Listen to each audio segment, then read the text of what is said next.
বাংলা পক্ষর পশ্চিম মেদিনীপুরের সহযোদ্ধারা এখানে আছে, সবাই এসেছে।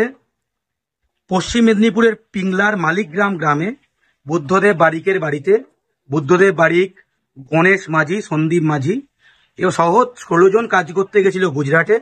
সেখানে হঠাৎ করে রাত্রেবেলা ঘুমোচ্ছিল, রাত 12টা 1টা নাগাদ পুলিশ আসে, গুজরাট পুলিশ মারধর করে তুলে নিয়ে যায় বাংলাদেশি বলে।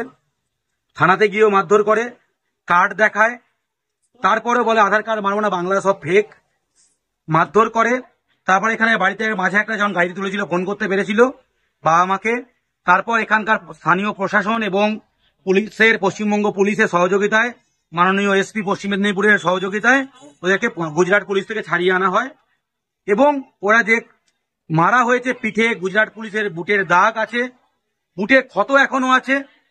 গুজরাট পুলিশ বুট দিয়ে মেরেছে, লাথি মেরেছে। এবং যখন বাড়ি ফিরে আসছিল ছাড়া পাওয়ার পর, তখন ট্রেনে শুনেছে অনেক জায়গায় পুলিশ মেরেছে, অনেক বাঙালিকে স্থানীয় গুজরাটিরা মেরেছে।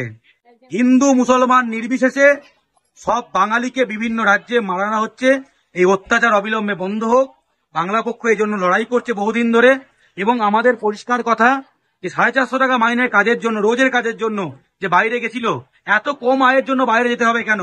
বাংলায় কি আয় নেই? কারণ এই আয়গুলো আমাদের ছেলে মেয়েরা করতে পারছে না। বিহার, ইউপি, ঝাড়খণ্ড থেকে 2.5 কোটি লোক এখানে এসেছে। বিহারের সাংসদ এখানে এসে বলছে 2 কোটি বিহারি কাজ করে। এই অবস্থা। মুখ্যমন্ত্রী বলছে 1.5 কোটি বাইরের লোক সংগঠিত ক্ষেত্রে আছে। 1.5 কোটিকে কাজ দিতে পারছো, আর আমাদের 20-22 লাখ যারা বাইরে গেছে তাদের কাজ দিতে যাওয়া যাবে না? আমরা চাই ভূমিপুত্র সংরক্ষণ।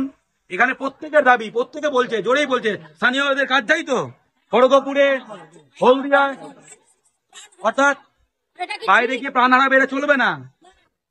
এবং বুদ্ধদেব বাড়িকে ছোট বাচ্চা ছেলে, বাচ্চা মেয়ে আছে, বাবা মা ছেলে বাইরে গেছে, তার জন্য যদি এইভাবে বাইরে যে যদি ছেলেকে প্রাণ হারাতে হয়, আমাদের দেশে যদি কি আর কাজ নেই? আমাদের সহযোগিতা করে আমাদের ছেলেবেলাকে একটু কাজ ব্যবস্থা করে দেবে। একদমই। আমরা সেই জন্য ভূমিপুত্র সংরক্ষণের দাবি করছি। খড়গপুরেও আমরা লড়ছি, হলদিয়াতেও আমরা লড়ছি, যে স্থানীয় বাঙালি ছেলে মেয়েরা কাজ পায়।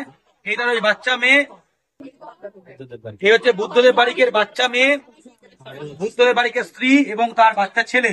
এই পরিবারকে সুখে রাখার জন্য, একটু ভালো থাকার জন্য বাইরে গেছিল। আমি কতটা গরিব একটু বাইরে গিয়ে দেখাবো। এখন এখানে বসে দেখাচ্ছি বলে বোঝা যাচ্ছে না কতটা গরিব, আমি বাইরে গিয়ে দেখাচ্ছি।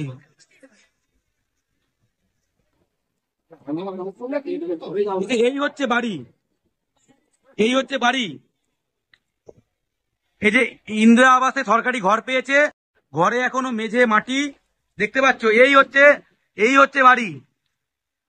দেখো, 400 টাকা রোজে কাজ করতে গেছিল, 400 টাকা রোজে।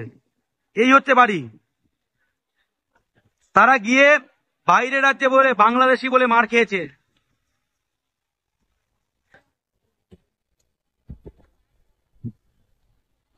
দেখো কতটা গরিব মানুষ।